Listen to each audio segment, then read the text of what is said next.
À 21h50, les shérifs de Los Angeles County répondent à un appel suite à un échange de coups de feu. Les ambulanciers arrivent sur place quelques minutes plus tard. Ils apportent les premiers soins à un homme gravement blessé, gisant dans la rue. Mais leurs efforts seront vains. Jolie Wilson est coroner enquêteur pour le comté de Los Angeles.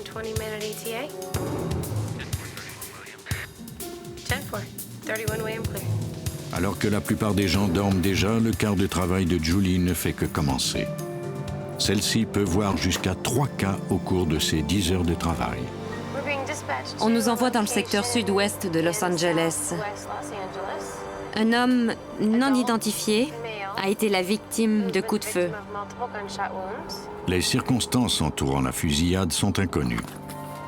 La criminalistique joue un rôle très important dans ce que nous faisons. La criminalistique, c'est essentiellement la science au service de la loi. C'est aussi un élément essentiel lors de l'enquête sur un décès. On a recours aux sciences judiciaires pour déterminer la cause d'une mort. On y a recours aussi pour étayer de nombreuses informations. Le coroner enquêteur obtient d'abord des shérifs et des détectives sur les lieux toute information relative au crime. Il interroge ensuite les témoins potentiels. Il est de sa responsabilité d'identifier la victime et d'aviser ses parents.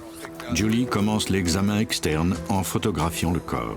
Un photographe judiciaire est également dépêché sur la scène du crime pour tout photographier. Toutes ces photos seront conservées au dossier. Si nécessaire, celles du coroner seront envoyées aux détectives afin de les aider dans leur enquête.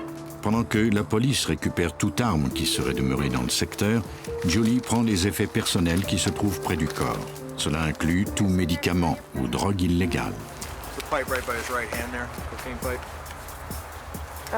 Les enquêteurs recueillent la pipe. Elle sera envoyée au laboratoire judiciaire pour analyse. Pendant que les détectives cherchent des témoins, Julie, elle, commence l'examen du corps. Elle le retourne à la recherche de toute trace de blessure. La première chose qu'elle remarque, c'est que les insectes sont déjà attirés par le corps, particulièrement les fourmis et les mouches. Leur présence pourra être utile pour établir le moment de la mort. Brian Steinwand est l'un des chefs enquêteurs de la région des homicides de Los Angeles County. Dans ce genre de cas, la première chose à faire, c'est d'interroger les gens sur ce qui est arrivé. La plupart des personnes nous ont dit qu'elles n'ont rien vu. Elles ont seulement entendu des coups de feu. Un témoin a parlé un peu à contre-cœur, mais il modifie sans cesse sa version des faits.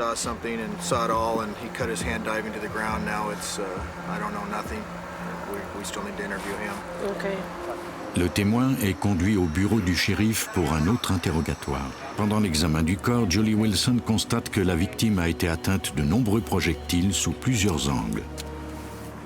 Une blessure périmortem est une blessure qui a été infligée au moment où la victime mourait. Si la blessure avait eu lieu plus tôt, il y aurait eu d'importantes hémorragies. Mais lorsque la blessure se produit au moment de la mort, l'organisme a cessé de fonctionner normalement. Le rythme cardiaque a ralenti. Par conséquent, il y a moins de sang que dans les blessures qui ont été causées au début de la fusillade. La victime a reçu pas moins de 12 projectiles. Au cours de leurs recherches préliminaires, les enquêteurs ont trouvé 4 douilles de calibre 38 ainsi que 3 projectiles près du corps. La quantité de blessures par projectile laisse présumer qu'il y avait plus d'un tireur. Pendant qu'on accompagne le témoin au poste de police, détectives et coroners enquêteurs travaillent ensemble pour recueillir le plus d'indices possible, autant pour l'enquête policière que pour l'enquête criminalistique sur la mort de la victime. Les coroners nous aident, bien sûr, en examinant le corps sur la scène. Ils nous aident ainsi à rassembler les premiers indices. Suite à l'examen des blessures, ils peuvent nous indiquer ce qui est arrivé, comme s'il y a eu des coups de feu répétés, par exemple. Ils nous aident beaucoup lors des étapes préliminaires, puis bien sûr lors de l'autopsie, qui nous fournit toujours beaucoup d'informations. Mon travail consiste à travailler main dans la main avec les détectives et à les aider en leur indiquant de quelle façon la victime est morte. Je peux leur dire de quel endroit les coups de feu sont parvenus, quelles sortes de blessures ont été faites, combien il y a eu de coups de feu, etc. Je peux leur fournir des informations qu'ils n'ont pas tous été entraînés à découvrir par eux-mêmes. Julie Wilson se consacre ensuite à l'identification de la victime. En vertu de la loi, le coroner enquêteur a des pouvoirs que n'ont pas les policiers. Au cours d'une enquête, il a le droit, par exemple, d'ouvrir du courrier et d'examiner des biens personnels sans mandat de perquisition. Julie a trouvé un porte-monnaie sur le corps, mais il ne contient aucune pièce d'identité, seulement une lettre sur laquelle apparaît une adresse qui est peut-être celle de la victime. Elle a également trouvé un numéro de téléphone. Il faut espérer que ces informations permettront de trouver les parents de la victime. Mais avant d'aviser qui que ce soit, on doit d'abord identifier la victime. Le corps est transporté au Centre des sciences judiciaires situé au centre-ville de Los Angeles, où il devra être soumis à d'autres analyses. Ici, on pourra déterminer la cause de la mort et la façon dont elle est survenue. Ces informations, ajoutées à celles recueillies par le coroner enquêteur, aideront les autorités à mener leur enquête.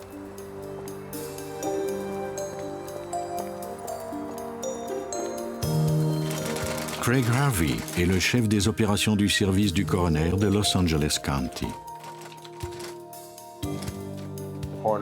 Le coroner enquêteur fait enquête sur les causes de décès, ce qui est légèrement différent du travail des policiers et des détectives qui, eux, mènent une enquête criminelle.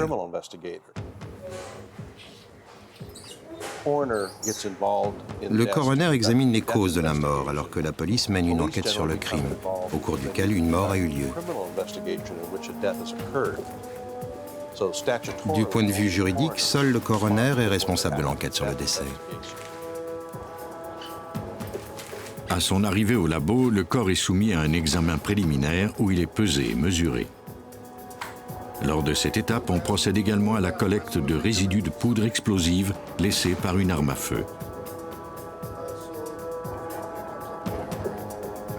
Le corps est ensuite photographié avec un écriteau portant le numéro du cas assigné au début de l'enquête. Un expert judiciaire utilise un scanner pour recueillir les empreintes digitales de la victime en vue de l'identifier et de vérifier ses antécédents judiciaires. Le scanner envoie une image numérique des empreintes directement au ministère de la Justice de la Californie à Sacramento. En moins de 60 minutes, on peut savoir si les empreintes sont fichées, si l'individu s'est déjà servi de nom d'emprunt et s'il a un casier judiciaire. Comme les enquêteurs avaient découvert une pipe à cocaïne près du corps de la victime, il pouvait s'agir de quelqu'un qui avait été mêlé à des affaires de drogue. S'il avait déjà été arrêté, son dossier apparaîtrait à l'écran. Jolie Wilson termine son examen au moment où elle est appelée à enquêter sur le deuxième meurtre de la soirée. Elle ne pourra pas savoir tout de suite si la victime de coup de feu a un casier judiciaire. Comme pour tous les autres appels qu'elle reçoit, Jolie ignore ce qui l'attend sur la scène d'un crime. Et à titre de coroner enquêteur, son travail est aussi de donner une voix aux victimes. Quand elle arrive sur les lieux, une jeune femme dans la vingtaine gît inerte au bord d'une route. Elle roulait sur l'autoroute en compagnie de son petit ami lorsqu'ils ont perdu le contrôle du véhicule et percuté le terre-plein. Jolie commence l'examen externe en cherchant d'abord tout détail qui sort de l'ordinaire. Les coroners enquêteurs sont essentiellement les yeux et les oreilles du médecin légiste. Ils doivent enquêter sur toute mort subite et non naturelle.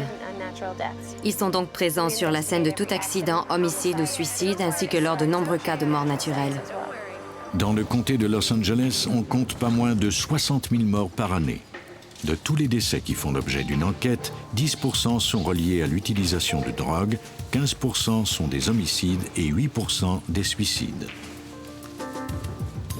Au bureau du coroner, on a finalement identifié la victime de coup de feu. Son nom est bien celui qui figurait sur la lettre trouvée dans une de ses poches. Les empreintes digitales sont celles d'un homme en probation suite à une inculpation reliée à la vente de narcotiques, Robert Williams. L'enquêteur Jolie Wilson apprend la nouvelle alors qu'elle se trouve sur la scène de l'accident.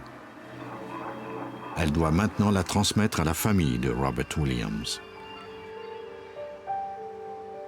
Hello, ma'am. This is Investigator Wilson with Los Angeles County. I'm looking for friends or family of a Mr. Williams. Mary? Mary, I do have some bad news for you. Robert was shot and killed this evening. Yes, ma'am. I'm so sorry. It was about 11:30 this evening. Paramedics attempted to resuscitate him, but they were not able to do that. He was pronounced unseen. Okay. I want you to keep my number, and if you can remember anything more, I want you to give me a call, okay? And I do extend my sincerest condolences to you, Mary, okay? Okay.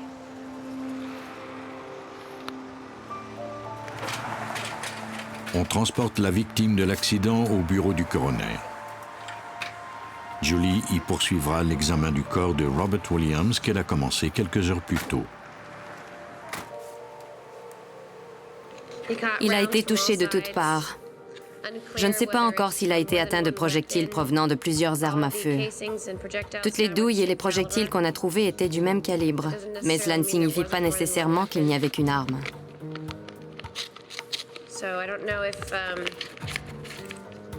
J'ignore encore si le fait qu'il ait été touché de tous les côtés indique que plusieurs tireurs l'ont ciblé ou si c'est parce qu'il bougeait. C'est difficile à soutenir sans l'aide d'un témoin. Au bureau du shérif, les détectives interrogent l'individu qu'ils ont emmené au poste plus tôt.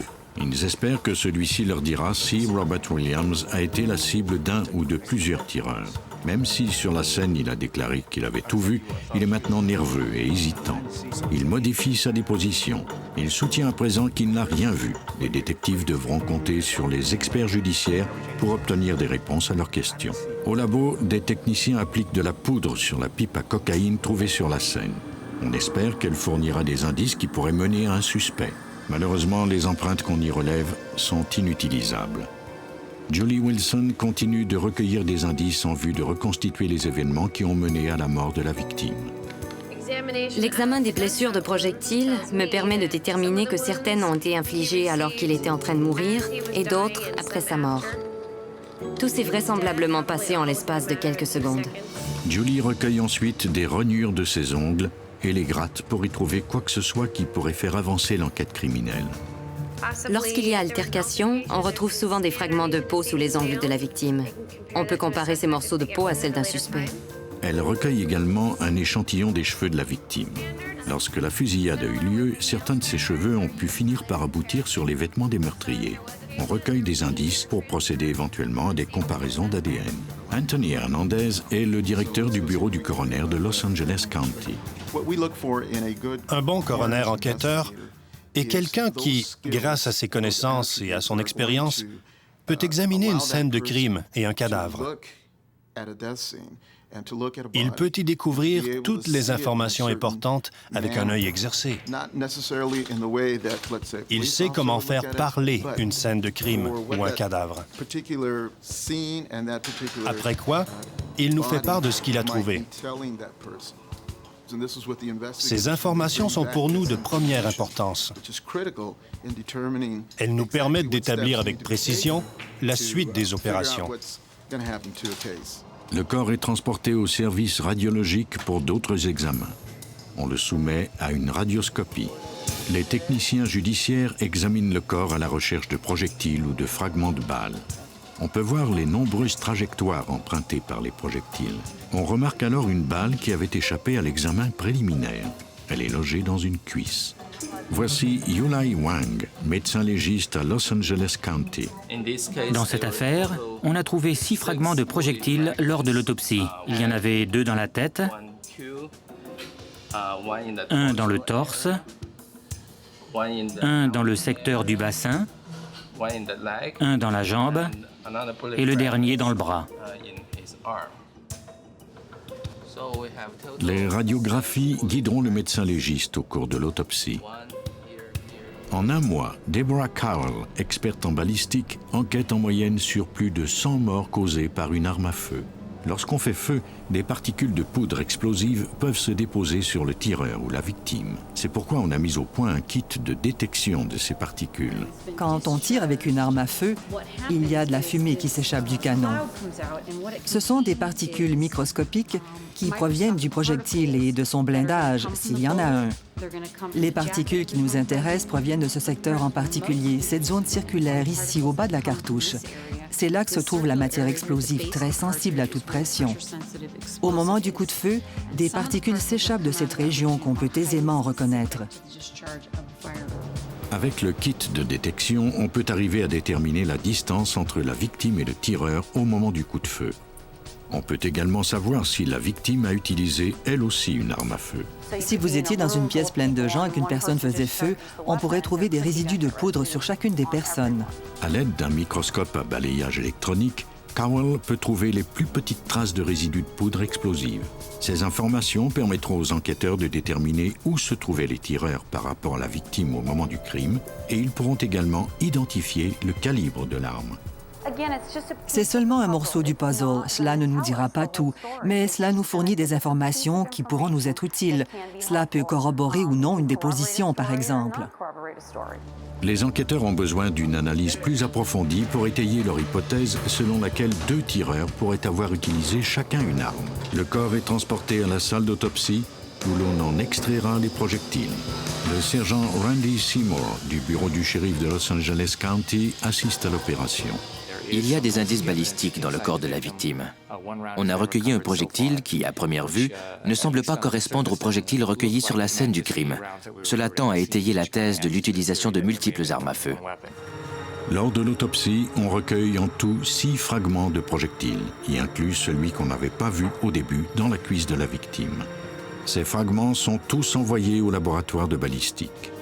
Les experts concluent que 5 projectiles proviennent d'une arme de calibre 38. Quant à celui qui s'était logé dans la cuisse de la victime, il ne ressemble pas aux autres. Les experts en balistique déterminent que celui-ci est là depuis très longtemps. Autrement dit, la victime n'a pas reçu ce projectile à la cuisse le soir de sa mort. L'examen ne permet donc pas de prouver qu'il y avait 2 tireurs. Les détectives devront par conséquent consacrer leurs efforts à tenter de trouver un suspect qui aurait agi seul. Le détective Randy Seymour sait que ses chances de capturer le meurtrier sont minces. Les gens sont hésitants à parler. Résoudre cette enquête sera difficile. Chaque année, des centaines d'homicides à Los Angeles County ne sont pas résolus. Mais les indices matériels recueillis par les coroner enquêteurs permettent toutefois de traduire beaucoup de meurtriers en justice. Les corps sont acheminés au service judiciaire du bureau du coroner situé au centre-ville. C'est le plus important bureau aux États-Unis. Des centaines de corps sont conservés dans des salles réfrigérées. Voici la première section d'un côté de cette salle souterraine. Les corps qui sont par terre, enveloppés dans des draps et du plastique, sont en attente d'examen. Quant à ceux sur les étagères, enveloppés dans du plastique retenu avec de la corde, ils ont été autopsiés et l'on attend d'obtenir l'autorisation de les envoyer à des centres funéraires. Nous avons des corps à divers stades de décomposition ici. Certains sont arrivés alors qu'ils étaient dans un stade de décomposition avancé. D'autres sont ici assez longtemps pour commencer à se décomposer. Quand le degré de décomposition pose un danger aux techniciens, on les met sous-scellés dans une autre sorte de plastique et on les met dans un entrepôt à long terme. Cette section ici, c'est la salle des morts par homicide. C'est ici qu'on garde toutes les victimes d'homicides qui nous parviennent d'hôpitaux ou de scènes de crime. Il y a toujours environ 300 corps ici. L'équipe les traite avec soin et respect. Voici le directeur, Anthony Hernandez. On traite les corps avec dignité et respect. On se dit que si on était la mère ou le père de cette personne, son mari ou sa femme, son frère ou sa sœur, on s'attendrait à un traitement comme celui-là. On fait tout pour que les experts ici traitent les corps avec dignité et respect. Anthony Hernandez, comme les enquêteurs sur le terrain, est dans une position privilégiée pour aider les membres de la famille d'une victime à faire face à la perte subite d'un être cher. Il est fier de son travail car il apporte un soutien aux familles et leur permet de faire leur deuil. Après ce long processus, les familles nous envoient souvent des lettres pour remercier les enquêteurs qui les ont aidés sur les lieux du crime. Ils leur disent qu'ils les ont trouvés compréhensifs et remplis de compassion. Le bureau du coroner de Los Angeles doit également analyser les morts par suicide. L'enquêteur Julie Wilson s'occupe de suicides tous les jours. Chaque fois, elle tente de découvrir pourquoi une personne en particulier s'est enlevé la vie.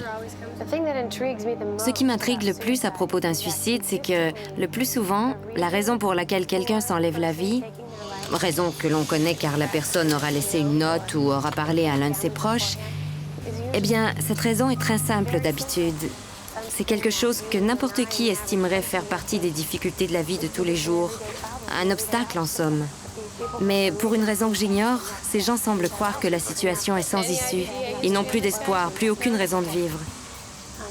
Les motivations que je retrouve le plus souvent sont la solitude, la retraite, des problèmes de santé et de plus en plus des problèmes relationnels.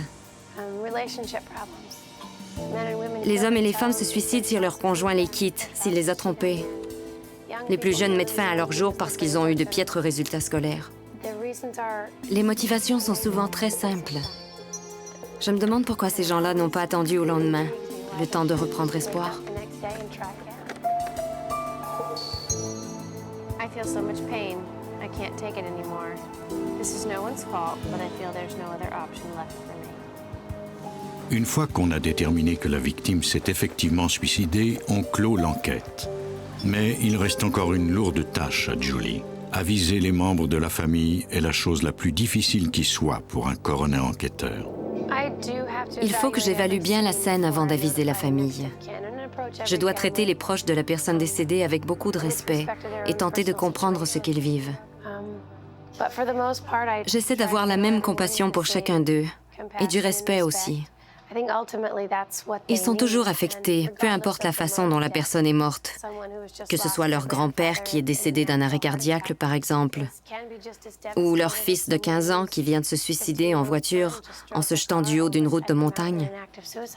Le bureau du coroner a le mandat de participer à la résolution du crime tout en aidant la famille à traverser cette épreuve, mandat que le bureau du coroner assume avec constance, comme nous l'assure Craig Harvey. On peut aider les familles. Très souvent, il nous suffit simplement d'être là, au bout du fil, et de répondre à leurs questions ou de les écouter quand ils ont besoin de parler. Beaucoup de gens éprouvent un peu de culpabilité. Ils ont parfois eu des liens très étroits avec la personne qu'ils viennent de perdre. Ils ont besoin de parler d'elle et de dire ce qu'elle représentait pour eux dans leur vie. Les coroners enquêteurs conservent des archives sous forme de photographies dans leur dossier. James Navro dirige le service de photographie judiciaire. Je fais ce métier depuis 30 ans et j'ai sans doute photographié 10 000 victimes de meurtre. J'en ai vu de toutes les couleurs. On ne s'habitue jamais. On apprend à regarder la scène dans la perspective de quelqu'un qui recueille des informations qui permettront de mettre les criminels derrière les barreaux. C'est le sentiment d'être utile qui nous permet de garder notre sang-froid. On veut aider les enquêteurs et c'est pourquoi on essaie de rester insensible. C'est difficile de voir un cadavre coupé en menus morceaux sans réagir, mais on finit par apprendre. Le bureau du coroner fournit des services judiciaires aux 35 postes de police situés sur plus de 10 000 km² dans le comté de Los Angeles. 50 coroners enquêteurs y travaillent. Chacun d'eux a dû apprendre à observer la mort dans ses moindres détails. Le coroner enquêteur voit plus de cadavres dans une année que bien des détectives au cours de toute leur carrière. Il est donc plus habitué à discerner les nuances ou les modifications qu'aura subi un corps.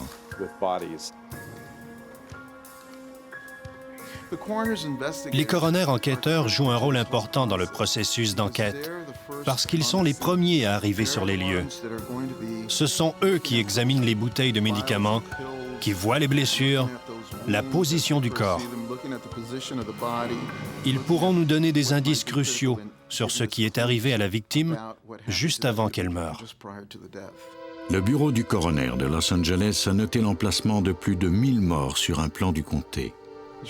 Ceci représente les homicides. Voici les accidents de circulation du comté de Los Angeles. Les flèches rouges représentent les meurtres qu'on nous a signalés. Les points verts, eux, indiquent les accidents routiers. James Navro doit y ajouter 53 autres meurtres et 28 morts accidentelles qui se sont produits au cours des 2 dernières semaines. En janvier l'an prochain, on n'arrivera même plus à voir ce secteur. Il sera complètement rouge, jusqu'à la plage. 911, what is your emergency? Le coroner enquêteur Julie Wilson de Los Angeles County est dépêché sur les lieux d'un 3e décès le même jour.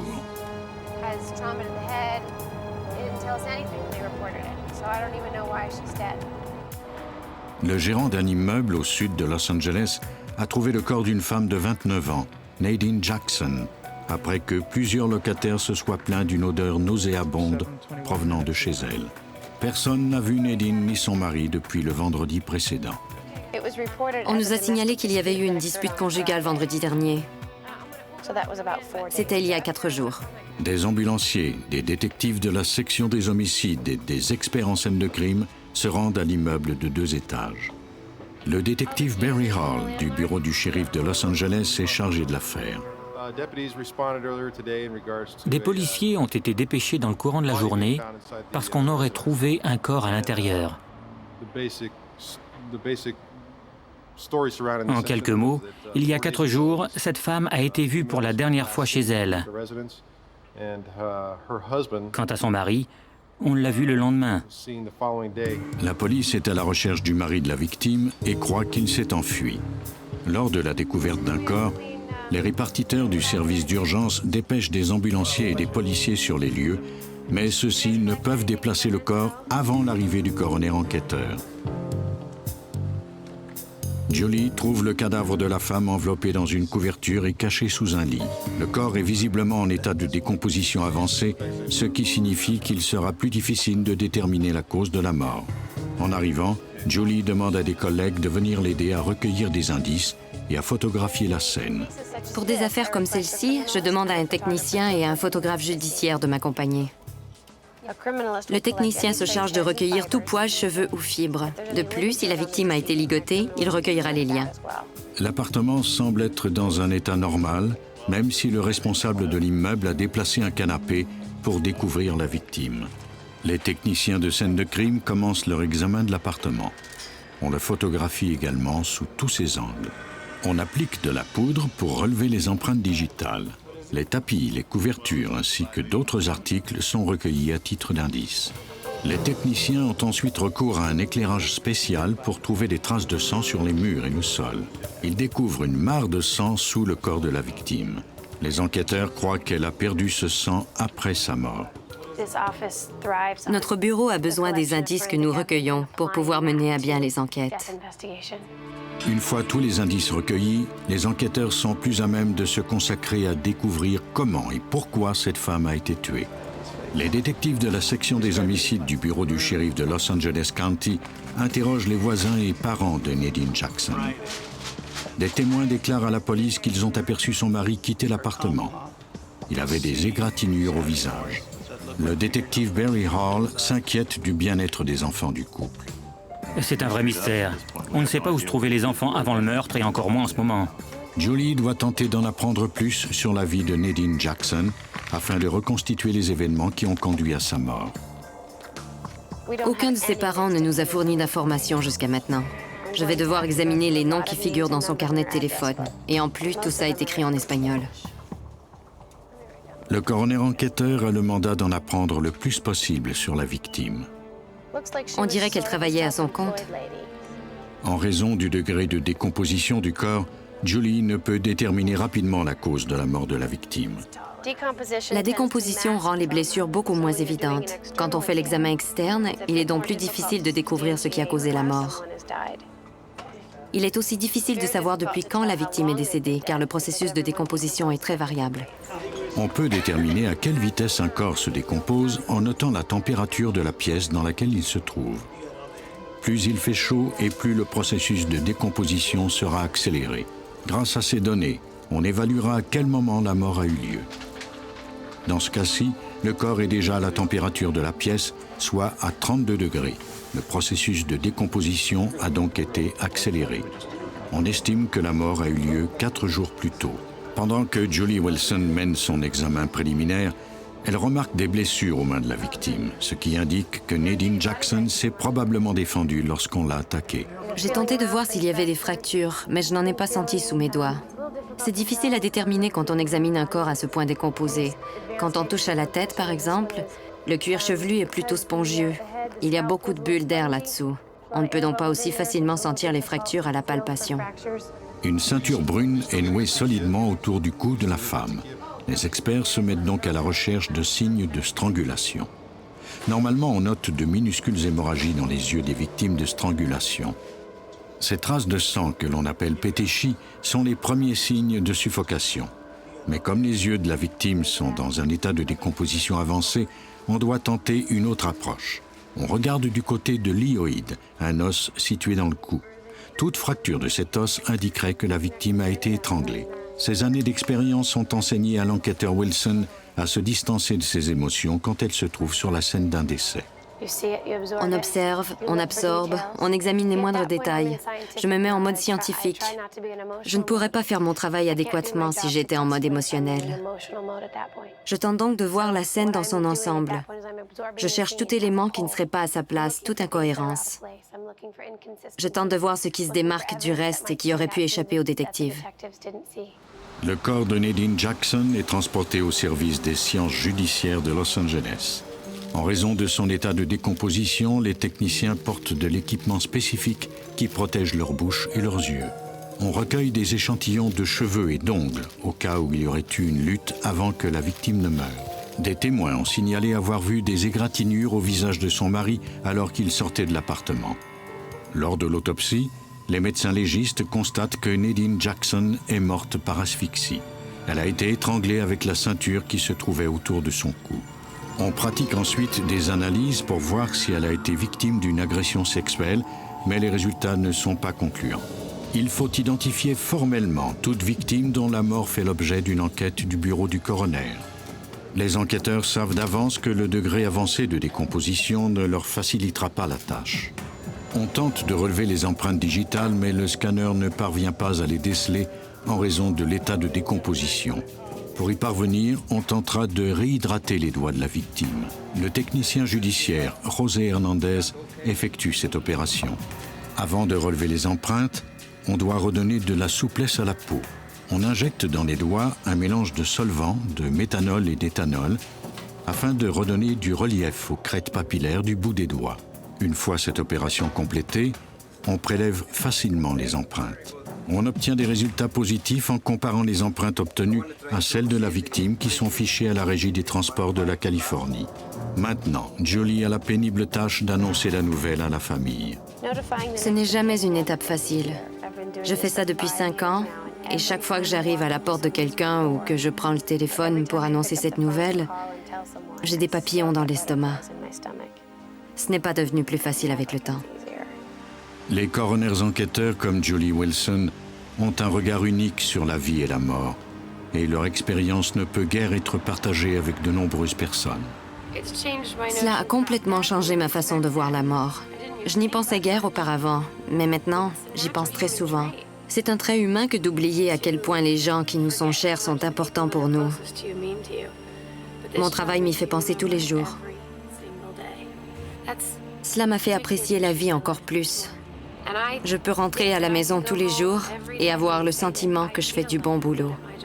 Comment je sais ça? En fait, je ne le sais pas. C'est ce que je ressens. Tous les jours, les coroners enquêteurs de Los Angeles County et d'ailleurs ont affaire avec la mort.